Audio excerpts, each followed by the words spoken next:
রোজ exercise না করালে শরীরে ব্যথা হয়ে যায় ওর। হ্যাঁ, নাম কি আছে? যুবশ্রী। হুম। যত 20 মিনিট করাতে হবে কে এক্সারসাইজ। দাদা দেখুন, 20 মিনিট এক্সারসাইজ করতে হবে, তবে ওর শরীরটা ফিট হবে, তবে খাওয়া দাওয়া করবে, না হলে খাওয়া দাওয়া করে না। এটা হচ্ছে আমার বাড়ির যুবশ্রী বিড়াল।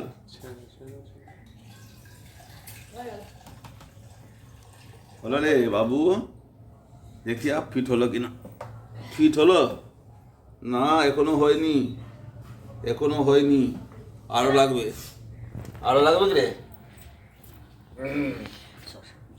আরো লাগছে এখন। থামো, এক্সারসাইজটা হয়ে গেলেই কাজ ফতে হয়ে যাবে, ওর শরীরটা ঠিক হয়ে যাবে দিনমানের মতো।